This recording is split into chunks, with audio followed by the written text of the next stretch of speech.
வணக்கம் மக்களே, சற்று முன் கிடைத்த மிக முக்கிய தகவல் ஒன்றை பார்க்க போகிறோம். அதாவது சசிகலாவை மீண்டும் அதிமுகவிற்கு இழுக்க இபிஎஸ் போட்ட புதிய முடிவு, மீண்டும் அந்தர்பல்டி. இந்த ஒரு தகவலை பற்றி தான் நாம் பார்க்க போகிறோம். தகவலை பார்ப்பதற்கு முன்னதாக நீங்கள் நம்மளுடைய சேனலுக்கு புதிய பார்வையாளர்களாக இருந்தீர்கள் என்றால் மறக்காமல் நம்மளுடைய சேனலை சப்ஸ்கிரைப் செய்து வைத்துக் கொள்ளுங்கள் மக்களே.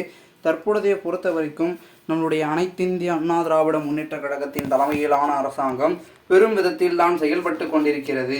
அதாவது சமீபத்தில் கூட நம்மளுடைய மாண்புமிகு அமைச்சராக இருக்கக்கூடிய உதயநிதி அவர்கள் பிரச்சாரத்தின் பொழுது சொல்லியிருந்தார், சசிகலா அவர்களின் காலில் விழுந்து பதவியை பற்ற வந்தானே நீ அப்படின்னு இபிஎஸ்ஐ சாடி பேசியிருந்த பொழுது அதற்கு இபிஎஸ்சின் கருத்து என்னவாயிட்டுனா, ஆமாம் நான் காலில் விழுந்துதான் அவர் அது ஒன்றும் தப்பில்லையே, காலில் விழுந்துவது ஒன்றும் தவறு இல்லையே, என்னை வளர்த்தவர் ஜெயலலிதா அவர்கள் அரசியலில், அதனால் அவர்களுடைய தோழி ஜெயலலிதா அவர்களின் காலில் விழுவது அவர்களுடைய ஒரு அனுகிரகங்கள் மூலமாகத்தான், அவருடைய மரியாதைக்கும் அவருக்கு அடிபணிந்துதான் நான் இதை செய்கிறேன் என்று பார்த்திங்கன்னா ஒரு பக்கம் நம்மளுடைய எடப்பாடி பழனிசாமி அவர்கள் தெரிவித்திருக்கிறார். இதனால் மீண்டும் செய்தியாளர்களை சந்திப்பில் கேட்கும் பொழுது ஒரு கேள்வியை கேட்டிருக்கிறார்கள்.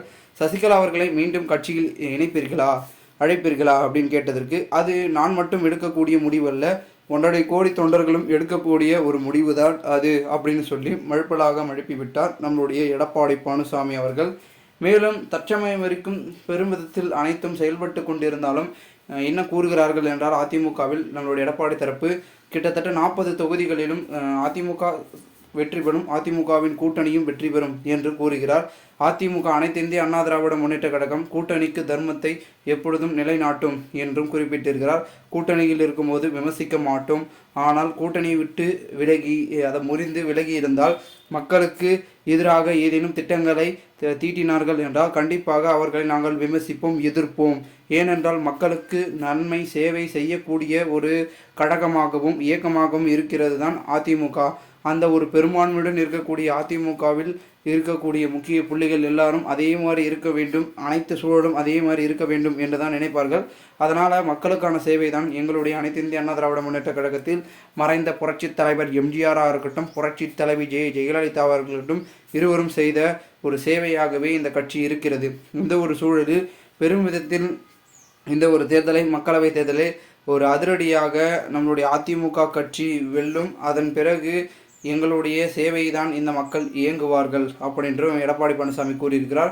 மேலும் சசிகலா அவர்கள் பார்த்திங்கன்னா இந்த ஒரு தகவலை கேட்டவுடன் எடப்பாடி பழனிசாமி திடீரென அந்தர்பல்ட்டியின் பேச்சை பேசியிருக்கிறாரே என்ற ஒரு யோசனையில் சசிகலா தரப்பில் இருந்து கொண்டிருக்கிறார்கள்.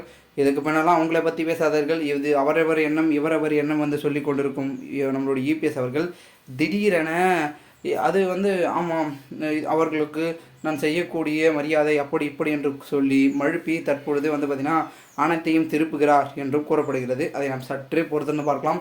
என்ன நடக்கிறது, என்ன மாதிரியான விஷயங்கள், தேர்தல் நெருங்க அனைத்தும் மாற்றக்கூடிய ஒரு செயலாகவும் பார்க்கப்படுகிறது அப்படின்னு சொல்லிட்டு இருக்காங்க. மேலும் நம்மளுடைய சசிகலா அவர்கள் மீண்டும் அதிமுக வந்தாங்கன்னா ஓபிஎஸும் வருவதற்கு வாய்ப்பு இருக்குது, டிடிவி தினகரனும் வருவதற்கு வாய்ப்பு இருக்குது. அதை நாம் பொறுத்திருந்து பார்க்கலாம் என்ன நடக்கப் போகிறது. அரசியல் களத்தில் பரபரப்புக்கு மீண்டும் பஞ்சமில்லாமல் போய் கொண்டிருக்கிறது அனைத்து இந்திய அண்ணா திராவிட முன்னேற்ற கழகம் என்று பார்க்கப்படுகிறது. மேலும் இந்த ஒரு தகவலை பற்றி பொதுமக்கள் நீங்கள் தெரிவிங்கள்.